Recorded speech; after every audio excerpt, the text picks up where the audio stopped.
ಎಲ್ಲರಿಗೂ ನಮಸ್ಕಾರ. ನಾನು ಏನಪ್ಪಾ ಅಂದ್ರೆ ಈ ವಿಡಿಯೋ ಮಾಡೋ ಉದ್ದೇಶ ಏನಪ್ಪಾ ಅಂದ್ರೆ ನಾವು ಕಮ್ಮಿ ಅಂದ್ರೆ ಒಂದ್ 5-6 ವರ್ಷ ಹಿಂಗೆ ಬರೀ ಆ ಬಾನೆ ಹಾಕೋದು ಈ ಬಾನೆ ಹಾಕೋದು ಅದ್ರ ಕಾಯಿಲೆ ಬತ್ತು ಇದು ಕಾಯಿಲೆ ಬತ್ತು ನಮ್ಗೇನು ಗೊತ್ತಾಯ್ತಿಲ್ಲ. ಬೇಸಿಕ್ ನೀಡು ನಾವ್ ಹೆಂಗ್ ಮೇವ್ ತರ್ಬೇಕು, ಹೆಂಗ್ ಮೇವ್ ಹಾಕ್ಬೇಕು, ಎಲ್ ತರ್ಬೇಕು, ಎಲ್ ತರಬಾರ್ದು ನಮ್ಗೇನು ಗೊತ್ತಿಲ್ಲ. ನಾನು ಆಪ್ಗಳೆಲ್ಲ ಹುಡುಕಿ ಏನೇನೋ ಮಾಡ್ದೆ, ಟ್ರೈ ಮಾಡ್ದೆ. ಕೊಲ್ಲಿಗೆ ಆ ಫಾರಂ ಹತ್ರಕ್ ಹೋಗ್ಬೇಕು, ಈ ಫಾರಂ ಹತ್ರಕ್ ಹೋಗಿ ಎಲ್ಲ ಕೇಳಿ ವಿಚಾರಿಸಿ ಮಾಡೋದಕ್ಕೆ ಅವ್ರ ಅರ್ಧ ಹೇಳ್ಕೊಡು, ಅರ್ಧ ಹೇಳ್ಕೊಡ್ತಿತ್ತಿಲ್ಲ. ಇದನ್ನೆಲ್ಲ ನೋಡಿ ನಾನು ಇಷ್ಟು ವರ್ಷ ಆದ್ಮೇಲೆ ವಿಡಿಯೋ ಮಾಡಕ್ಕೆ ಇದೇ ಕಾರಣ. ಪ್ರತಿಯೊಬ್ಬರಿಗೂ ಈ ವಿಷಯಗಳು ಗೊತ್ತಾಗ್ಲಿ, ಸಣ್ಣ ಸಣ್ಣ ವಿಷಯಗಳು. ಆದ್ರೆ ನೀವು ಇಷ್ಟೇ ಏನಪ್ಪಾ ಇದು ಅನ್ಸುತ್ತೆ ನಾನು ಹೇಳಿದ್ರೆ ವಿಷಯಗಳನ್ನ, ಆದ್ರೆ ಅದು ತುಂಬಾ ಮಹತ್ವ ಉಳ್ಳ ವಿಷಯಗಳು. ಯಾಕೆಂದ್ರೆ ಅದರಿಂದ ತುಂಬಾ ಉಪಯೋಗ ಆಗುತ್ತೆ. ಈಗ ನಿಮ್ ಮಂದಿ ಕಾಯಿಲೆ ಬರೋದ್ ಕಂಟ್ರೋಲ್ ಆಗ್ಬೋದು, ಇನ್ನೊಂದ್ ನಿಮ್ ಮಂದಿ ಕಾಯಿಲೆ ಬರ್ದೇ ಇರಂಗೆ ತಡಿಬಹುದು. ಅದಕ್ಕೋಸ್ಕರ ವಿಷಯಗಳನ್ನ ಹೇಳ್ತೀನಿ. ಪ್ರತಿಯೊಬ್ರು ಚೆನ್ನಾಗಿರ್ಬೇಕು. ಯಾಕೆಂದ್ರೆ ನನ್ನನ್ನು ನೋಡಿ ಇನ್ನೊಬ್ರು ಇನ್ಸ್ಪೈರ್ ಆಗಿರ್ತಾರೆ. ಅವರು ಮಾಡ್ಬೇಕು ಶ್ರಮ ಅಷ್ಟೇ, ಇನ್ನೇನು ಬೇಕಾಗಲ್ಲ. ಶ್ರಮ ಬೇಕು, ಮತ್ತೆ ನಿಮ್ ಟೈಮ್ ಬೇಕು, ಬೇರೆ ಇನ್ನೇನಿಲ್ಲ. ಆಮೇಲೆ ನಮ್ಮ ವೀಕ್ಷಕರು ಇದ್ ಕೇಳಿದಾರೆ, ಒಂದ್ ಕ್ವಶನ್ ಕೇಳಿದಾರೆ. ಏನಪ್ಪಾ ಅದು ಕ್ವಶನ್ ಅಂದ್ರೆ, ಸರ್ 101 ದಿವಸ ಹಾಕ್ಬೇಕು ಅಂದ್ರೆ ಎಷ್ಟು ದುಡ್ಡು ಎಷ್ಟು ಫೀಡ್ ಬೇಕು, ಆಮೇಲೆ ನೀವು ಎಷ್ಟ್ ಜನ ಲೇಬರ್ ಬೇಕು ಅಂತ. ಸರ್ ನಿಮ್ಗೆ 101 ದಿವಸ ಹಾಕಕ್ಕೆ ಕರೆಕ್ಟ್ ಆಗಿ ಮಾಡಿದ್ರೆ ಲೇಬರ್ ಇಷ್ಟೇ ಬೇಕು ಅಂತ ಹೇಳಕ್ಕಾಗಲ್ಲ. ಲೇಬರ್ ನೀವು ಕೆಲಸ ಮಾಡೋದ್ರ ಮೇಲೆ ಡಿಪೆಂಡು. ಫೀಡಿಗೆ ಒಂಥರ ಲೇಬರ್ ತಾತಾರೆ, ಮತ್ತೆ ನಿಮ್ ಮುಷ್ರೆಗೆ ಒಂಥರ ಲೇಬರ್ ಜಾಸ್ತಿ ತಗೋತಾರೆ, ಫೀಡಿಗೆ ಲೇಬರ್ ಕಮ್ಮಿ ತಗಂತಾರೆ. ಆಮೇಲೆ ಇನ್ನೊಂದೇನಪ್ಪಾ ಅಂದ್ರೆ, ನೀವು ಒಂದ್ ದಿವಸ ಹಾಕ್ಬೇಕು, 101 ದಿವಸ ಹಾಕ್ಬೇಕು ಅಂದ್ರೆ 100 ರೂಪಾಯಿನೂ ಬೇಡ ನಿಮ್ಗೆ, 0 ದಿಂದ ಸ್ಟಾರ್ಟ್ ಮಾಡ್ಬೋದು. ಅದೇ ನೀವು 3 ಹಂದಿ 100 ಮತ್ತೆ 3 ಹಂದಿ ಸಾಕ್ಬೇಕು ಅಂದ್ರೆ ನಿಮ್ಗೆ ದುಡ್ಡು ಬೇಕು, ಒಂದ್ 50,000 1 ಲಕ್ಷ ಹಿಂಗ್ ದುಡ್ಡು ಬೇಕು. ಅದೇ ನೀವು 100 ಎಷ್ಟು ಹೇಳಿ 100 ಹಂದಿ ಸಾಕ್ಬೇಕು ಅಂದ್ರೆ ನಿಮ್ಗೆ ಬರೀ 3 ರೂಪಾಯಿ 4 ರೂಪಾಯಿನೂ ದುಡ್ಡು ಬೇಡ, ಹಂಗ್ ಸ್ಟಾರ್ಟ್ ಮಾಡ್ಬೋದು. ಆ ಉದ್ದೇಶಕ್ಕೆ ನಾನು ಹೇಳ್ತಾ ಇದೀನಿ. ಅದನ್ನ ಇನ್ನೊಂದ್ ದಿವಸ ನಿಮ್ಗೆ ವಿಡಿಯೋ ಮಾಡಿ ಹೇಳ್ಕೊಡ್ತೀನಿ, ಯಾವ ತರ ನೀವು ಮಾಡ್ಬೇಕು, ಯಾವ ತರ ಸ್ಟಾರ್ಟ್ ಮಾಡ್ಬೇಕು ಅನ್ನೋದನ್ನ ಇನ್ನೊಂದ್ ದಿವಸ ಹೇಳ್ಕೊಡ್ತೀನಿ. ಆಮೇಲೆ ಇನ್ನೊಂದ್ ಕ್ವಶನ್ ಕೇಳಿದ್ದಾರೆ. ಇನ್ನೊಂದ್ ಕ್ವಶನ್ ಏನಪ್ಪಾ ಅಂದ್ರೆ, ಅದು ಸರ್ ಒಂದಿಗೆ ಎಷ್ಟು ಫುಡ್ ಹಾಕ್ಬೇಕು, ಎಷ್ಟು ಖರ್ಚು ಬರುತ್ತೆ ಸರ್, ಯಾವ ತರ ಮೇಂಟೈನ್ ಮಾಡ್ಬೇಕು, ಅದನ್ನ ಯಾವ ಫುಡ್ ಅನ್ನ ಹಾಕ್ಬೇಕು ಅದಕ್ಕೆ ಅಂತ ಕೇಳಿದ್ದಾರೆ. ಅದಕ್ಕೆ ನಾನು ಉತ್ತರ ಕೊಡ್ತಾ ಹೋಗ್ತೀನಿ ಇವತ್ತು. ಏನಪ್ಪಾ ಅಂದ್ರೆ ಅವ್ರು ಕೇಳಿದ ಕ್ವಶನ್ಗೆ ನೀವು ಹೈಜೆನಿಕ್ ಮೇಂಟೈನ್ ಮಾಡೋ ಫುಡ್ ನ ಬನ್ನಿ ತೋರಿಸ್ತೀನಿ. ಇದೆಲ್ಲ ಹೋಟ್ಲು ಫುಡ್. ನಾನು ಹೋಟ್ಲಲ್ಲಿ ಯಾವ ಹೋಟ್ಲು ಫುಡ್ ಹಾಕ್ಬೇಕು, ಯಾವ ಹೋಟ್ಲು ಫುಡ್ ಹಾಕ್ಬಾರ್ದು ಅಂತ ಹೇಳ್ತಾ ಹೋಗ್ತೀನಿ ನಿಮ್ಗೆ. ಇದೆಲ್ಲ ಹೋಟ್ಲು ಫುಡ್, ಅದೆಲ್ಲ ಹಾಸ್ಟೆಲ್ ಫುಡ್. ಆಮೇಲೆ ಚೌಟ್ರಿ ಫುಡ್ ಬರುತ್ತೆ. ಆಮೇಲೆ ನಿಮ್ಗೆ ಬಿಯರ್ ವೇಸ್ಟ್ ಬರುತ್ತೆ, ಬಿಯರ್ ವೇಸ್ಟ್ ನು ಉಪಯೋಗಿಸ್ಬೋದು, ಬಿಯರ್ ವೇಸ್ಟ್ ಮಿಕ್ಸಿಂಗ್ ಮಾಡ್ಬೋದು. ಆಮೇಲೆ ಅದು ಒಬ್ರು ಕೇಳಿದ್ರು, ಸರ್ ಬಿಯರ್ ವೇಸ್ಟ್ ಹಾಕ್ಬೋದು ಅಂದಿದ ಅಂತ.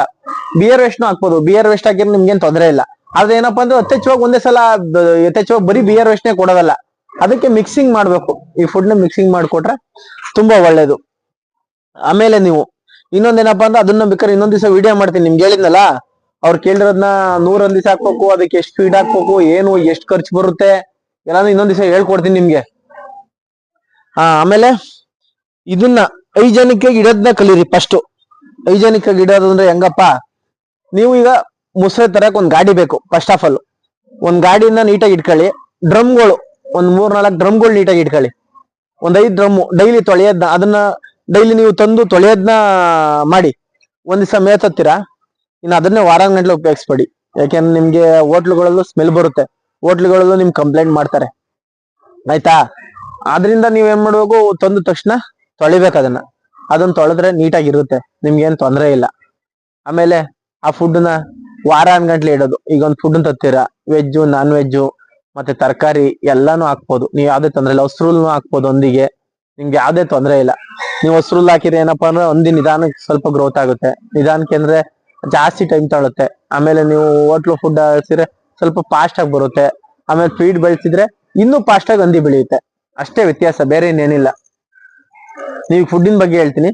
ಈಗ 5 ಜನಕ್ಕೆ ಫುಡ್ ನ ತರಬೇಕು, ಎಲ್ಲ ನೀಟ್ ಮಾಡ್ಕೊಂಡು ಫುಡ್ ನ ತರಬೇಕು. ಅಲ್ಲಿನ ತಂದ ತಕ್ಷಣ ನೀವು ಮಾಡ್ಬೇಕಾದ ಕೆಲಸ ಏನಪ್ಪಾ ಅಂದ್ರೆ, ನಾನ್ ವೆಜ್ ಫುಡ್ ನ ಒಂದ್ ಕಡೆ ಹಾಕ್ಬೇಕು, ವೆಜ್ ಫುಡ್ ನ ಒಂದ್ ಕಡೆ ಹಾಕ್ಬೇಕು. ಯಾಕಪ್ಪ ಅಂದ್ರೆ 2 ತೊಟ್ಟಿನ ಮಾಡ್ಕೋಬೇಕು. ಪೂರ್ತಿ ನೀಟಾಗಿ 2 ತೊಟ್ಟಿ ಇರ್ಬೇಕು. ನಾನ್ ವೆಜ್ ಒಂದ್ ಕಡೆ, ಮತ್ತೆ ವೆಜ್ ಒಂದ್ ಕಡೆ. ಅದ್ರಲ್ಲಿ ನಿಮ್ಗೆ ಏನು ಬೇಕ್ರಿ ಫುಡ್ ಸಿಗುತ್ತೆ ಅಂದ್ರೆ ಬರೀ ವೆಜ್ ಒಳಗೆ ಹಾಕೊಂಡ್ ಮಿಕ್ಸ್ ಮಾಡ್ಕೊಳ್ಳಿ, ಇಲ್ಲ ನಾನ್ ವೆಜ್ ಒಳಗೆ ಹಾಕೊಂಡ್ ಮಿಕ್ಸ್ ಮಾಡ್ಕೊಳ್ಳಿ. ಯಾವ್ದನಾರ ಮಾಡ್ಬೋದು, ಯಾವ್ದ್ ಮಾಡ್ರೆ ಏನ್ ತೊಂದರೆ ಇಲ್ಲ. ಆಮೇಲೆ ಕೆಲವು ಹೋಟ್ಲ್ಗಳು ಫುಡ್ ನ ಕಟ್ ಮಾಡ್ಬೇಕು, ನೀವು ತರಬಾರ್ದು ಅವನ್ ಯಾವ ಅಂತ ಹೇಳ್ಕೊಡ್ತೀನಿ. ನಮ್ಗೆ ಇವೆಲ್ಲಾನು ಹೇಳ್ಕೊಡ್ಲೇ ಇಲ್ಲ, ಯಾರು ಗೊತ್ತೇ ಇಲ್ಲ ನಮ್ಗೆ ಯಾವ ಹೋಟ್ಲು ಫುಡ್ ಹಾಕ್ಬೇಕು, ಯಾವ ಹೋಟ್ಲು ಫುಡ್ ಹಾಕ್ಬಾರ್ದು, ಎಷ್ಟೋ ಹೋಟ್ಲು ಗೊತ್ತಿಲ್ಲದಲ್ಲೇ ಫುಡ್ ಹಾಕಿ ಕಾಯಿಲೆ ಬಂದಿರೋದು ಉಂಟು, ಹುಷಾರಾಗಿಲ್ದೇ ಇರೋದು ಉಂಟು. ಅದಕ್ಕೋಸ್ಕರ ನಾನು ಹೇಳ್ತಾ ಇರೋದು ನಿಮ್ಗೆ, ಇವನ್ನೆಲ್ಲಾನು ಸ್ಕಿಪ್ ಮಾಡ್ದಂಗ್ ನೋಡಿ ನೀವು, ನಿಮ್ಗೆ ಅರ್ಥ ಆಗುತ್ತೆ. ಸಣ್ಣ ಸಣ್ಣದು ನಿಮ್ ತೀರಾ ಸಣ್ಣದು ಅನಿಸ್ಬೋದು ನಾನು ಹೇಳೋದು, ಇದು ತುಂಬಾ ಮುಖ್ಯವಾಗಿರುತ್ತೆ ಹಂದಿ ಫಾರಂ ಅಲ್ಲಿ. ನಾನ್ ವೆಜ್ ಒಂದ್ ಕಡೆಗೆ ಹಾಕೊಂಡ್ರಿ, ವೆಜ್ ಒಂದ್ ಕಡೆಗೆ ಹಾಕೊಂಡ್ರಿ. ನಾನ್ ವೆಜ್ ಅಲ್ಲಿ ನೀವು ಒಂದೇ ದಿವಸಕ್ಕೆ ಅವತ್ ತಂದಿರ್ತೀರಾ, ಅವತ್ತೇ ಉಪಯೋಗಿಸಿ, ಏನಾಗಲ್ಲ. ಅವತ್ತೇ ಉಪಯೋಗಿಸ್ಬಿಡಿ, ಯಾವ್ದಕ್ಕಾದ್ರೂ ಅಷ್ಟೇ. ನೀವು ಕಟಿಂಗ್ ಹಂದಿನಾರ ಹಾಕಿ, ಬ್ರೀಡಿಂಗ್ ಆರ ಹಾಕಿ, ಅವತ್ತೇ ಉಪಯೋಗಿಸ್ಬಿಡಿ ನಾನ್ ವೆಜ್ನ. ಬೇಕಾದ್ರೆ ವೆಜ್ ಒಂದ್ ದಿವಸ ಲೇಟ್ ಆಗಲಿ ತೊಂದರೆ ಆಗಲ್ಲ, ವೆಜ್ ಉಳಿಯಲ್ಲ. ಅಂದ್ರೆ ಹುಳ ಆಗಲ್ಲ. ಅದೇ ನಾನ್ ವೆಜ್ ಒಂದ್ ದಿವಸಕ್ಕೆ ಹುಳ ಆಯ್ತವೆ. ಒಂದ್ ದಿವಸಕ್ಕೆ ಹುಳ ಆಗೋದ್ರಿಂದ ಏನ್ ಮಾಡೋದು, ನಾನ್ ವೆಜ್ ನ ಜಲ್ದಿ ಬಳಸ್ಬೇಕು. ವೆಜ್ ಬೇಕಾದ್ರೆ ಒಂದ್ ದಿವಸ ಲೇಟ್ ಆಗಲಿ. ಆಮೇಲೆ ನೀವು ಅದ್ರೊಳಗೆ ಅದನ್ನ ಬಾಟ್ಲ ಅದ್ರೊಳಗೆ ತಂದು ಹಿಂಗೆ ಡಂಪ್ ಮಾಡ್ಕೋಬೇಕು. ನೀವು ತಂದು ಸುಮ್ನೆ ಇಳಿಸ್ಬಿಟ್ಟು ಡ್ರಮ್ ಅಲ್ಲೇ ಸುರಿದ್ ಬಿಡ್ಬಾರ್ದು. ಸಣ್ಣ ಸಣ್ಣ ಡ್ರಮ್ ಇಟ್ಟಿರ್ತೀರಲ್ಲ ಹೋಟ್ಲಿಗೆ, ಆ ಡ್ರಮ್ ತತ್ತೀರಾ, ಆ ಡ್ರಮ್ ಅಲ್ಲೇ ಸುರಿಬಾರ್ದು ಅವನ್ನ.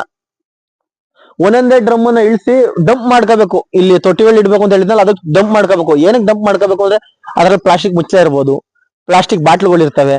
ಆಮೇಲೆ ಕೆಲವರು ಕುಡ್ದಿದ್ದಾಗ ಎಣ್ಣೆ ಪಣ್ಣೆ ಹೊಡೆದಿರ್ತಾರೆ, ಅವ್ರು ಬಾಚಿ ಅದ್ರೊಳಗೆ ಹಾಕ್ಬಿಟ್ಟಿರ್ತಾರೆ, ಅವೆಲ್ಲ ಗೊತ್ತಾಗಲ್ಲ. ಅದರಿಂದ ನೀವು ಡಂಪ್ ಮಾಡ್ಬೇಕಾದ್ರೆ ಪ್ರತಿಯೊಂದು ಸಿಗುತ್ತೆ. ಅದೆಲ್ಲ ಆಯ್ದು ಸೈಡ್ಗೆ ಹಾಕ್ಬೇಕು.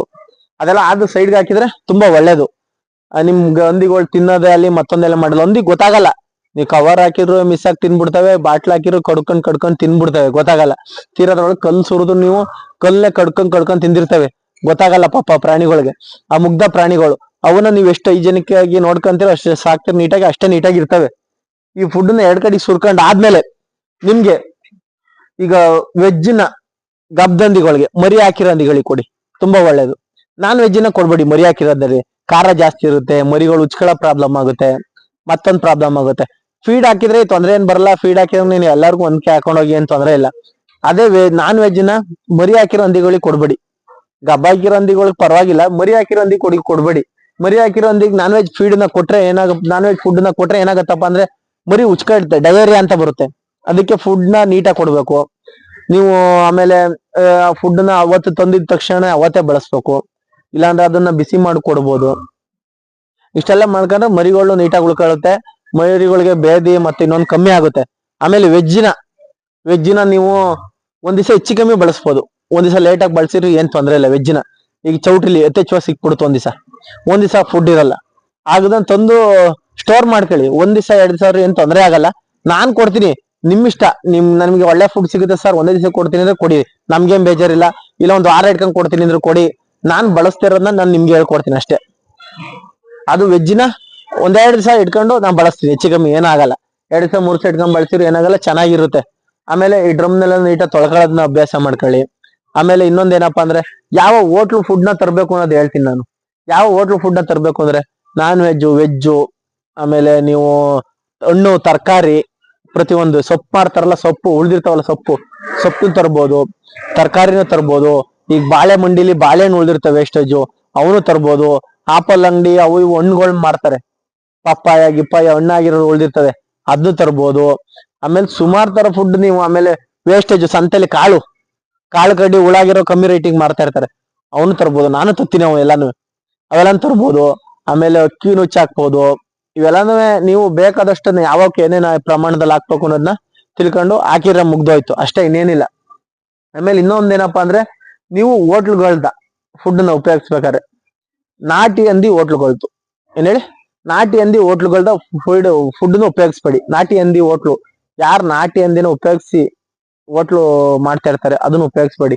ಏನ್ ಕಾರಣ ಅಂದ್ರೆ, ನಾಟಿ ಹಂದಿ ಹೋಟ್ಲು ಫುಡ್ ನ ಉಪಯೋಗಿಸೋ ಕಾರಣ ಅಂದ್ರೆ, ನೀವು ನಾಟಿ ಹಂದಿನ ಉಪಯೋಗಿಸಿದ್ರೆ ಏನಪ್ಪಾ ಅಂದ್ರೆ, ಅದು ವ್ಯಾಕ್ಸಿನ್ ಮಾಡಿರ್ತಾರಲ್ವೋ ಗೊತ್ತಿಲ್ಲ, ಎಲ್ಲಿಂದಲೋ ತಪ್ತಾರೆ, ಕಟ್ ಮಾಡ್ತಾರೆ. ಈಗ ನಮ್ ಸುತ್ತಮುತ್ತ ಜಾಸ್ತಿ ಅದನ್ನೇ ಬಳಸೋದು, ನಾಟಿ ಹಂದಿ ಹೋಟ್ಲುಗಳ್ದೆ ಫುಡ್ ಎಲ್ಲ ನಾಟಿ ಹಂದಿ ಮಟನ್ನೇ ಬಳಸೋದೆಲ್ಲ.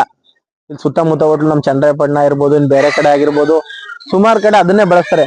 ಅದರಿಂದ ನೀವ್ ಏನಪ್ಪಾ ಅಂದ್ರೆ, ಹಂದಿ ಹೋಟ್ಲು ಫುಡ್ ನ ಬಳಸೋದ್ ಬಿಟ್ಬಿಡಿ, ಹಂದಿ ಹೋಟ್ಲು ವೇಸ್ಟ್ ನ ಬಳಸ್ಬೇಡಿ. ಹಂದಿ ಹೋಟ್ಲು ವೇಸ್ಟ್ ನ ಬಳಸ್ತವ್ರೆ ನಿಮ್ಗೆ ಸುಮಾರು ಕಾಯಿಲೆಗಳು ಕಮ್ಮಿ ಆಯ್ತವೆ.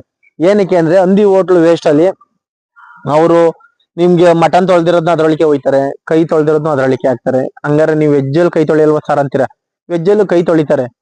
ವೆಜ್ಜಲ್ಲಿ ಕೈ ತೊಳೆದ್ರೆ ಅದ್ರಲ್ಲಿ ಏನು ಕಾಯಿಲೆಗಳು, ನಿಮ್ಗೆ ಹಂದಿ ಕಾಯಿಲೆಗಳು ಏನು ಬಂದಿರಲ್ಲ. ಯಾಕೆಂದ್ರೆ ಅವ್ರು ಮನುಷ್ಯರು ಕೈ ತೊಳೆಯೋದು, ಇಲ್ಲೂ ಅಷ್ಟೇ. ಈಗ ಮನುಷ್ಯರು ಕೈ ತೊಳಿದಾರೆ, ಅಲ್ಲಿ ಮಟನ್ ಮಿಕ್ಸ್ ಮಾಡಿರ್ತಾರೆ, ಅದನ್ನೇ ತೊಳ್ಕೊತಾರೆ. ಯಾಕೆಂದ್ರೆ ಬೇಯಿಸಿ ತೊಳ್ಕೊಂಡ್ರೆ ಏನೋ ನಡೆಯುತ್ತೆ ಅನ್ಬೋದು, ಹಸಿದ್ನೆಯ ಮಟನ್ ತೊಳೆದ ನೀರ್ನೇ ಅದ್ರೊಳಗೆ ಹೋಯ್ತಾರೆ.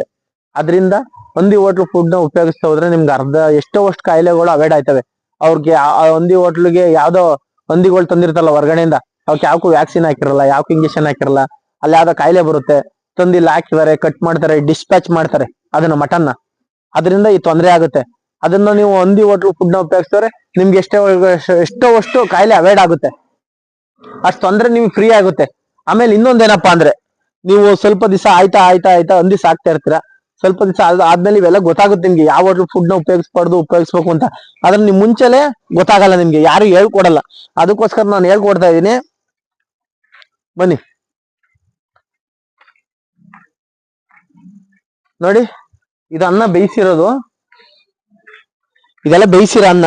ಈ ಬೇಯಿಸಿರೋ ಅನ್ನನ ಮರಿಗಳಿಗೆ, ಮಾಮೂಲಿ ಹೋಟ್ಲು ಫುಡ್ ಕೊಡೋರು ಮರಿಗಳಿಗೆ ಕೊಟ್ರೆ ತುಂಬಾ ಚೆನ್ನಾಗಿರುತ್ತೆ. ಮರಿಗಳಿಗೆ ಉಚ್ಕೊಳ್ಳೋದಾಗ್ಲಿ ಮತ್ತೆ ಡಯರಿ ಆಗೋದಾಗ್ಲಿ ಆತರ ಏನೂ ಆಗಲ್ಲ. ಅವಕ್ಕೆಲ್ಲ ಖಾರ ಗೀರ ಕೊಡಬಾರ್ದು, ಕರೆಕ್ಟಾಗಿ ಮೇಂಟೈನ್ ಮಾಡ್ಬೇಕು. ಹಂಗ್ ಮೇಂಟೈನ್ ಮಾಡ್ತಾ ಹೋದ್ರೆ ತುಂಬಾ ಚೆನ್ನಾಗಿರುತ್ತೆ. ಆಮೇಲೆ ನಾವು ತೋರಿಸಿದೀನಿ ಇದನ್ನ ಬೇಯಿಸಕ್ ಇಟ್ಕೊಂಡಿದೀನಿ. ಯಾಕಪ್ಪ ಅಂದ್ರೆ ಮರಿಗಳಿಗೆ ಫುಡ್ ಕೊಡ್ಬೇಕು, ಅದರಿಂದ ಇದನ್ನ ಬೇಯಿಸಕ್ ಇಟ್ಕೊಂಡಿದೀನಿ. ಮರಿಗಳಿಗೆ ಫುಡ್ ಅನ್ನ ಕೊಟ್ರೆ ಇದ್ರಲ್ಲಿ ಬೇಯಿಸಿ ನೀಟಾಗಿ ಅಕ್ಕಿ ರುಚಿ, ಯಾವ್ದೇ ಖಾರ ಇರಲ್ಲ ಇದ್ರಲ್ಲಿ. ಉಪ್ಪು ಹಾಕೋದು, ಅಕ್ಕಿ ಹಾಕೋದು, ನೀಟಾಗಿ ಬೇಯಿಸೋದು, ಇದ್ರೊಳಗೆ ಸ್ವಲ್ಪ ಜಾಳ ಹಾಕೋದು, ಅದನ್ನ ತೆಗೆದ್ಮೇಲೆ ಹೊಸಿ ಸೋಯಾಬೀನ್ ಹಾಕ್ಬೋದು, ಹೊಸಿ ಬೂಸ ಹಾಕ್ಬೋದು, ಮಿಕ್ಸ್ ಮಾಡಿ ಮರಿಗಳಿಗೆ ಕೊಟ್ರೆ ಆಯ್ತು. ಮರಿಗಳು ತುಂಬಾ ಚೆನ್ನಾಗಿ ಗ್ರೋತ್ ಬರ್ತವೆ, ತುಂಬಾ ಚೆನ್ನಾಗಿರ್ತವೆ. ಇಲ್ಲೇ ಉಪ್ಪಿನ ಪ್ಯಾಕೆಟ್ ಇದೆ ನೋಡಿ. ನಾವು ಬೇಯಿಸ್ಬೇಕಾದ್ರೆ ಚೆನ್ನಾಗಿ ಉಪ್ಪನ್ನ ಉಪಯೋಗಿಸ್ತೀವಿ. ಈ ಉಪ್ಪನ್ನ ಉಪಯೋಗಿಸಿದ್ರೆ ತುಂಬಾ ಚೆನ್ನಾಗಿರುತ್ತೆ, ಅವಾಗ ತಿನ್ನಕ್ಕೆ ರುಚಿ ಸಿಗುತ್ತೆ. ತುಂಬಾ ಚೆನ್ನಾಗಿದೆ ತಿಂದ್ರೆ ರುಚಿ ಸಿಕ್ಕಿದ್ರೆ ಚೆನ್ನಾಗಿ ತಿನ್ನುತ್ತೆ. ಅದಕ್ಕೋಸ್ಕರ ಇದನ್ನ ಉಪಯೋಗಿಸಿ. ಆಮೇಲೆ ಡ್ರಮ್ಗಳನ್ನು ನೀಟಾಗಿ ಉಪಯೋಗಿಸಿ. ಡ್ರಮ್ಗಳನ್ನು ನೀವು ಇದ್ರ ಉಪಯೋಗಿಸ್ಬೇಡಿ, ಯಾವನ ಪ್ಲಾಸ್ಟಿಕ್ ಅಂಗಡಿಲಿ ಸಿಗ್ತವೆ ಅವನ್ನ ಉಪಯೋಗಿಸ್ಬೇಡಿ. ಅದ್ರ ಬಗ್ಗೆ ವಿಡಿಯೋ ಮಾಡಿದೀನಿ ನೋಡಿ. ಪ್ಲಾಸ್ಟಿಕ್ ಅಂಗಡಿಲಿ ನಿಮ್ಗೆ ಹೊಸ್ದಾಗಿ ಮಾಡಿರ್ತೀರಾ, ನಿಮ್ಗೆ ಯಾರು ಹೇಳ್ಕೊಟ್ರಲ್ಲ ಡ್ರಮ್ ಯಾವ ಉಪಯೋಗಿಸಕ್ ಏನು ಗೊತ್ತಿರಲ್ಲ. ನಾನ್ ಮಾಡಿದ್ದೆ ನಿಮ್ಗೆ ಹೇಳ್ತಾರ, ನಾವು ಹಂಗೆ ಮಾಡಿದ್ದು ಫಸ್ಟ್ ಸ್ಟಾರ್ಟಿಂಗು. ಡ್ರಮ್ ಯಾವ ಉಪಯೋಗಿಸ್ಬೇಕು ಅನ್ನೋದೇ ಗೊತ್ತಿಲ್ಲ ನಮ್ಗೆ. ಇವೆಲ್ಲ ಗಮ್ ಡ್ರಮ್ ಅಂತ ಬರ್ತವೆ, ಇವನ್ ಉಪಯೋಗಿಸಿ. ಆಮೇಲೆ ಇವೆಲ್ಲ ಗ್ಯಾರೇಜ್ ಅಲ್ಲಿ ಸಿಗ್ತವೆ ಆಯಿಲ್ ಡ್ರಮ್ಗಳು, ಇವನ್ ಉಪಯೋಗಿಸಿ. ಇಷ್ಟನ್ನ ಉಪಯೋಗಿಸಿದ್ರೆ ನೀವು ಈ ಬಾನಿ ಬಗ್ಗೆ ಇಷ್ಟೇ ಮಾಹಿತಿ, ಇನ್ನೇನಿಲ್ಲ. ನೀವು ಫೀಡ್ ಉಪಯೋಗಿಸೋರ್ಗೆ ಯಾವ್ದೇ ಮಾಹಿತಿ ಬೇಡ. ಫೀಡ್ ಉಪಯೋಗಿಸೋರ್ಗೆ ಏನ್ ತೊಂದರೆ ಇಲ್ಲ. ಫೀಡ್ ನಿಮ್ಗೆ 5 ಜನಕ್ಕೆ ಫೀಡ್ ಬಂದ್ ಮಂತಕ್ ಬೀಳುತ್ತೆ. ಸಿಪಿ ಫೀಡ್ ಫೋನ್ ಮಾಡಿದ್ರೆ ಟನ್ಗಟ್ಲೆ ಬಂದ್ ಮಂತಕ್ ಬೀಳುತ್ತೆ, ನೀವು ಉಪಯೋಗಿಸ್ಕೋಬಹುದು, ಯಾವ್ದೇ ತೊಂದರೆ ಇರಲ್ಲ. ಇಷ್ಟನ್ನು ಹೇಳ್ಕೊಟ್ಟು ನೆಕ್ಸ್ಟ್ ವಿಡಿಯೋದಲ್ಲಿ ನೀವು ಭೇಟಿ ಆಗೋಣ. ನನ್ಗೊಬ್ರು ಇದಾಕಿದ್ರು, ಕಮೆಂಟ್ ಹಾಕಿದ್ರು, ಅಣ್ಣ ಫ್ರೀಯಾಗಿ ತತ್ತಿರೋ ಬಾನಿನ ಮತ್ತೆ ದುಡ್ಡು ಕೊಟ್ಟು ತತ್ತಿರೋ ಅಂತ.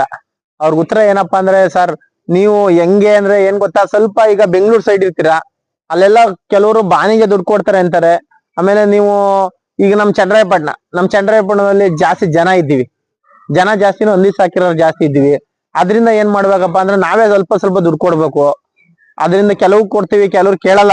ಅದೊಂಥರ ಲಕ್ಷ್ಮಿ ಇದ್ದಂಗೆ, ನಾವು ಲಕ್ಷ್ಮಿಗ್ ಬೆಲೆ ಕಟ್ಟಕ್ಕಾಗಲ್ಲ ಅಂದ್ಬಿಟ್ಟು ಕೆಲವ್ರು ದುಡ್ಡೇ ಕೇಳಲ್ಲ ನನ್ನ ಹತ್ರ. ನಾನು ಸುಮಾರು ಜನ ನೋಡಿದೀನಿ, ನಂಗೆ ದುಡ್ಡು ಬೇಡ ಕಣಪ್ಪ ಅಂತಾರೆ. ನಂಗೆ ಕೆಲವು ಹೋಟ್ಲುಗಳಲ್ಲಿ ದುಡ್ಡು ಇಸ್ಕೊಳ್ಳಲ್ಲ, ಕೆಲವು ಹೋಟ್ಲುಗಳಲ್ಲಿ ಏನ್ ಯೋಚನೆ ಮಾಡಲ್ಲ, ಅವರೇ ಮೇಲ್ ಬಿದ್ದು ಮಾತಾಡ್ತಾ ಇರ್ತಾರೆ. ಎಷ್ಟ್ ಕೊಡ್ತೀರಾ ಅಷ್ಟ್ ಕೊಡ್ತೀರಾ ಅಂತ ಮಾತಾಡ್ತಾರೆ. ಆಗ ನಾವು ಸ್ವಲ್ಪ ಕೊಟ್ಟು ತರಲೇಬೇಕಾಗುತ್ತೆ. ಇಲ್ಲ ಕೊನೆ ಪಕ್ಷ ಕೆಲವ್ರು ಹೋಟ್ಲುಗಳಲ್ಲಿ ಇವ್ರು ಕೇಳಲ್ಲ, ಓನರ್ಗಳು ಕೇಳಲ್ಲ, ಇನ್ನ ಅಲ್ಲಿ ಕೆಲಸ ಮಾಡೋ ಲೇಬರ್ಗಳು ಕೇಳ್ತಾರೆ. ಅವ್ರಿಗೆ ಸ್ವಲ್ಪ ಕೊಡ್ಲೇಬೇಕಾಗುತ್ತೆ. ಯಾಕೆಂದ್ರೆ ಅವರು ನೀಟಾಗಿ ಫುಡ್ ಹಾಕೋದ್ರಿಂದ ಅವ್ರ ಫುಡ್ ನೀಟಾಗಿ ಹಾಕ್ತಾರೆ. ನಮ್ಗೆ ಕವರ್ ತೆಗ್ದು ಹಾಕಿರ್ಬೋದು, ಮತ್ತೆ ಬಾಟ್ಲ್ ಹಾಕಿರ್ಬೋದು, ಎಲ್ಲ ತೆಗೆದ್ಬಿಟ್ಟು ಅಲ್ಲೇ ಫಿಲ್ಟರ್ ಮಾಡಿ ಹಾಕೋದ್ರಿಂದ ಅವ್ರಿಗೆ ಸ್ವಲ್ಪ ಕೇಳ್ತಾರೆ. ಕೊಟ್ಟು ಅಡ್ಜಸ್ಟ್ ಮಾಡ್ಕೋಬೇಕು. ನೀವು ಅಡ್ಜಸ್ಟ್ ಮಾಡ್ಕೊಂಡ್ ತರ್ಬೇಕು, ಏನು ಮಾಡಕ್ಕಾಗಲ್ಲ.